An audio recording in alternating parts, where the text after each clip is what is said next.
बिस्मिल्लाहिर्रहमानिर्रहीम। Good evening नाज़रीन, programme the law show के साथ मैं ज़ाकिर ख़ान आपकी खिदमत में हाज़िर हूँ। जैसा कि आपको अच्छी तरह मालूम है, हमारा ये प्रोग्राम जो कि लाइव इंटरेक्टिव प्रोग्राम है, हर ट्यूसडे को वीनस टीवी पे शाम 6 से 7 बजे के दरमियान होता है। आपसे हम लाइव कॉल्स लेते हैं। आपके कोई भी कानूनी मसले हैं, कोई भी इमिग्रेशन का मसला है यूके में, आप हमें इस प्रोग्राम में कॉल करके बात कर सकते हैं। जैसा कि आपको नाज़रीन अच्छी तरह मालूम है कि जब भी मैं ये प्रोग्राम करता हूँ, मैं शुरू में चंद बातें हमेशा रिपीट करता हूँ और मैं इस प्रोग्राम की इब्तिदा भी उसी से करूँगा, और वो ये कि जब भी आपकी कॉल थ्रू होती है नाज़रीन, तो बराह मेहरबानी अपने टीवी का वॉल्यूम बंद कर दिया करें ताकि बग़ैर किसी डिले के आपकी मुझसे बात हो सके।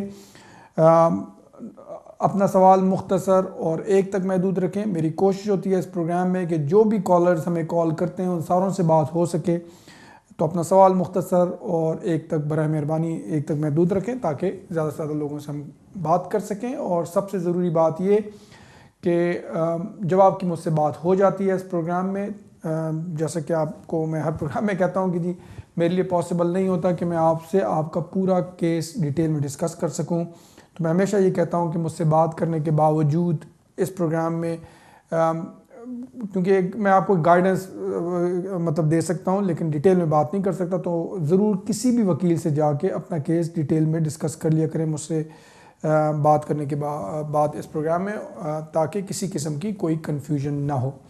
मैं उम्मीद करता हूँ नाज़रीन कि इस प्रोग्राम से आपको हर हफ्ते इमिग्रेशन के कवानीन, यूके के ख़ास तौर पे जो इमिग्रेशन के कवानीन है उस सिलसिले में मालूमात भी मिल रही होगी और गाइडेंस भी मिल रही होगी और फ़ायदा हासिल हो रहा होगा। वक्तन फ़वक्तन जो अपडेट्स आती हैं इमिग्रेशन कवानीन से रिलेटेड यूके में, तो मैं वो भी आपको बताता रहता हूँ।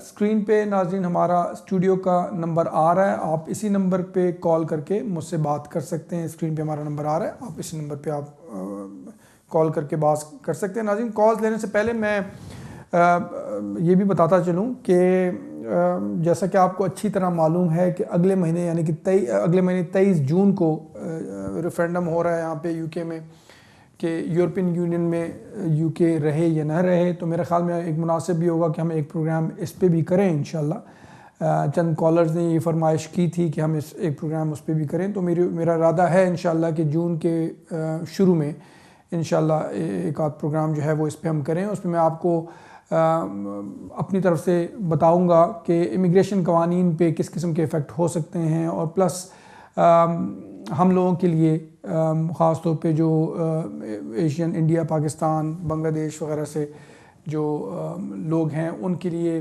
किधर जो है वो ज़्यादा फ़ायदा हो सकता है, हम ईयू में रहें या ना रहें, तो इसमें भी हम इंशाल्लाह ज़रूर एक प्रोग्राम करेंगे और एक रेफरेंडम से पहले अगले महीने इंशाल्लाह। तो नाज़रीन अभी तो हम प्रोग्राम का वही फॉर्मेट रखते हैं इंशाल्लाह। आपके जो भी कॉल्स, जो भी सवालात हैं, आप हमें इस प्रोग्राम में कॉल कर सकते हैं। स्क्रीन पे हमारा नंबर आ रहा है, इसी नंबर पे कॉल कर सकते हैं। नाज़रीन प्रोग्राम का आगाज़ अपने पहले कॉलर से करते हैं। हेलो अस्सलाम वालेकुम। जी वालेकुम अस्सलाम, कौन सा बोल रहे हैं? हाँ जी, मेरा नाम अली है। मैंने क्वेश्चन आपसे पूछना है। जी बिल्कुल। अगर कोई स्पाउस वीज़े पे आया हो पाकिस्तान से लंदन, तो अगर उन्होंने पाकिस्तान जाना हो तो ट्रैवल कर सकते हैं? स्पाउस वीज़ा है अगर 2 इयर्स का जो उनका होता है। जी बिल्कुल, स्पाउस वीज़े पर ट्रैवल कर सकते हैं। तो उसका कोई इफेक्ट तो नहीं होता नेशनैलिटी के ऊपर?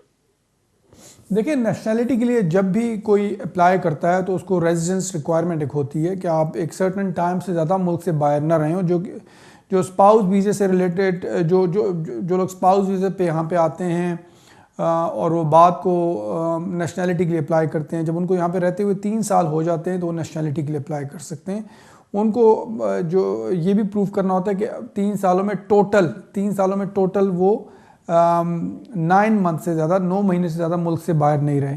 बस ठीक है। तो और लास्ट 1 ईयर में जो है वो 3 महीने से ज़्यादा बाहर ना रहे हो। टोटल 9 मंथ्स, लास्ट 1 ईयर 3 महीने से ज़्यादा यूके से बाहर ना रहे हो। जी बहुत शुक्रिया। नेक्स्ट कॉलर की तरफ चलते हैं। हेलो हेलो हेलो, अस्सलाम वालेकुम। जी वालेकुम अस्सलाम। जी कौन बोल रही हैं और क्या सवाल है आपका? जी, मैं तंजीला बात कर रही हूँ कार्डिफ से। जी बोलिए। जाकिर साहब, मेरा ये सवाल था कि मेरी ना फर्स्ट टायर ट्रिब्यूनल में अपील आई है, अपील की हियरिंग आई है टोइक के केस के बारे में। तो मेरा ये सवाल था कि अगर मेरा किसी भी वजह से ईटीएस का केस थ्रू नहीं हुआ, मैं कोई भी वजह से अनसक्सेसफुल हो गई, तो क्या उसी वक्त वो मुझे ह्यूमन राइट्स में कंसीडर करेंगे या मुझे सेपरेट अप्लाई करना पड़ेगा, क्योंकि मेरे बच्चे और मेरे हस्बैंड ब्रिटिश हैं, तो वो क्या उसी वक्त मुझे कंसीडर कर लेंगे? जी देखें, जी बिल्कुल देखें, जब आपका केस कंसिडर होता है तो अगर आपका फॉर एग्जांपल स्टूडेंट वीज़ा था जो कि रिफ्यूज़ हो गया टोइक की वजह से, एक्सटेंशन ILR थी जो कि रिफ्यूज हो गई। अच्छा, मैं मिसाल के तौर पे कोई भी आपका है तो उसमें वो ह्यूमन राइट्स का भी जो है वो कोर्ट कंसिडर करती है। जिस तरह आपने बताया कि आपके बच्चे हैं, आपके हस्बैंड हैं यहाँ पे वो ब्रिटिश हैं, बच्चे भी ब्रिटिश हैं, तो ऑफ कोर्स कोर्ट जो है वो ह्यूमन राइट्स का जो आपका एलिमेंट है केस में जो आर्टिकल 8 जिसे हम कहते हैं, तो वो ज़रूर कंसिडर करेंगे। जी बहुत शुक्रिया। नेक्स्ट कॉलर की तरफ चलते हैं। हेलो हेलो हेलो जी, अस्सलाम वालेकुम। जी वालेकुम अस्सलाम। जी कौन सा बोल रहे हैं और क्या सवाल है आपका? जी जाकिर साहब, मैं आबिद बोल रहा हूँ लंदन से। जी जी। मेरा सवाल ये था कि हम 2001 में आए थे और मेरा बच्चा है 7.5 साल का। तो अभी 2010 में हमने एक सेटो की एप्लीकेशन की थी किसी वकील के कहने पे, जो रिजेक्ट हो गई थी। उसके बाद फर्दर रिप्रेजेंटेशन भेजी जी, और उसका भी कोई जवाब नहीं आया। जो लास्ट रिप्रेजेंटेशन भेजी थी वो 2013 में भेजी थी।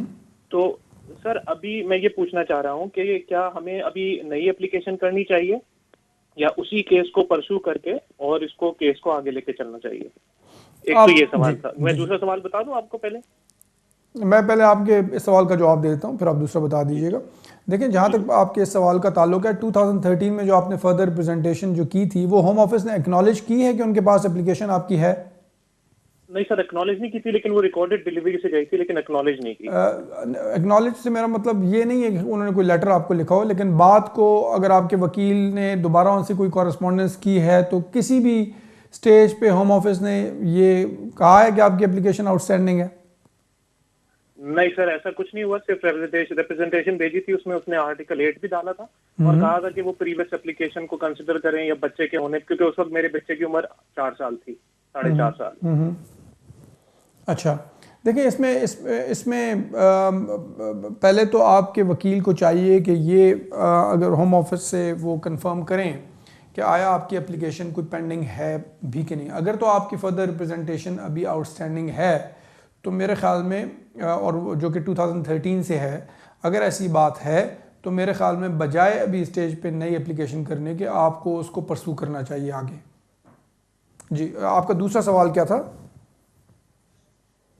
मेरे ख्याल में लाइन जो है वो ड्रॉप हो गई। अगर आप देख रहे हैं तो आप दोबारा प्लीज़ कॉल कर दीजिए, मैं इंशाल्लाह आपके दूसरे सवाल का भी जवाब दे दूंगा। अगले कॉलर की तरफ चलते हैं। Hello hello hello hello hello जी जी जी, कौन सा बोल रहे हैं? मैं पंकज बोल रहा हूँ। मैं 2006 में आया था और मेरे को करीबन 10 साल हो गए यहाँ पे रहते, और मेरी बच्ची यहाँ की बोन है, उसको 7+ हो गए। जी जी। हाँ जी। तो आपने कोई केस वेस किया? हाँ जी, नहीं, हाँ जी, अभी वही पूछ रहा था कि मैं एप्लीकेशन डाल सकता हूँ जी। अगर आपके बच्चे को यहाँ पे रहते हुए 7 साल जिस आपने बताया हो गए तो आप डाल सकते हैं जी। ओके, वही मैं पूछ रहा था। जी बिल्कुल तो ये फिर केस होपली हो जाएगा?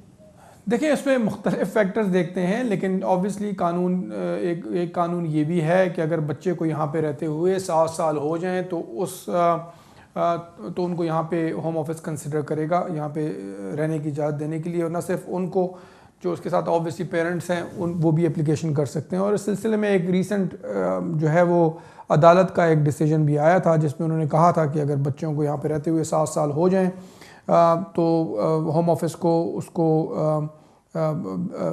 अगर कोई किसी किस्म की क्रिमिनल कन्विक्शन वगैरह ना हो किसी पेरेंट की, तो उनको होम ऑफिस को यहाँ पे रहने की इजाज़त चाहिए कि दें, लेकिन वो सारे फैक्टर्स देखते हैं। तो मेरा मशवरा यही है कि आप किसी वकील के पास जाके और अपने केस को डिस्कस करें, और मेरे हिसाब से बिल्कुल आपको एप्लीकेशन करनी चाहिए। बहुत शुक्रिया। अगले कॉलर की तरफ चलते हैं। हेलो हेलो हेलो, अस्सलाम वालेकुम। जी वालेकुम अस्सलाम जी, कौन सा बोल रहे हैं और क्या सवाल है आपका?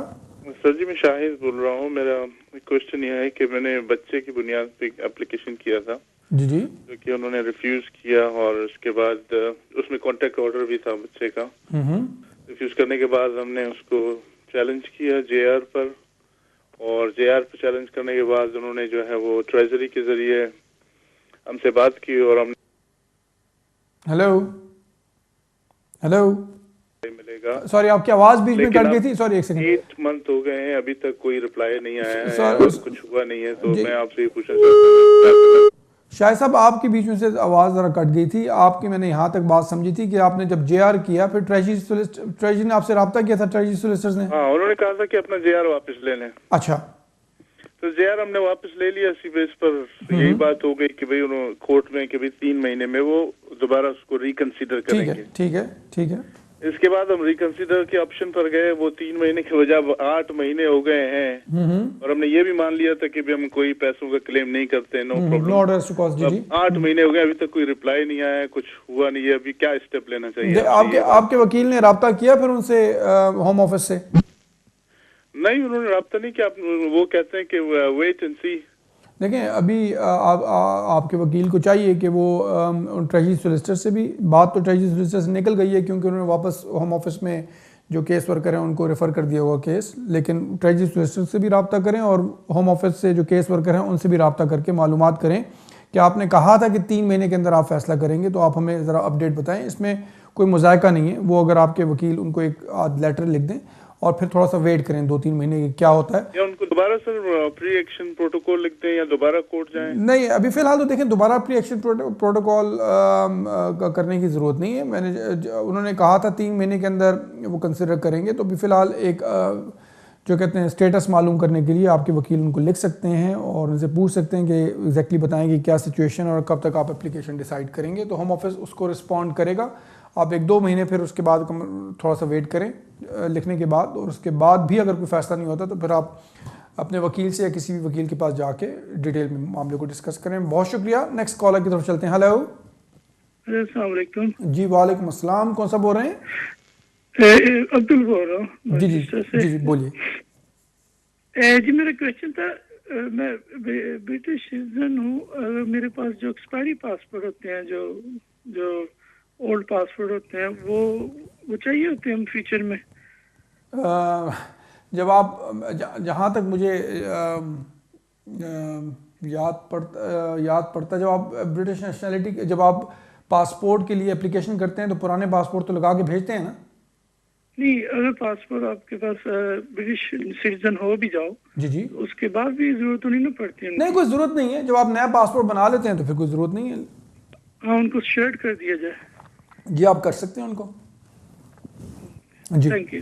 Okay, thank you very much. नाज़रीन, एक वक्फे पे हम जा रहे हैं, आपके इधर जाइएगा नहीं, थोड़ी देर बाद दोबारा हाजिर होते हैं।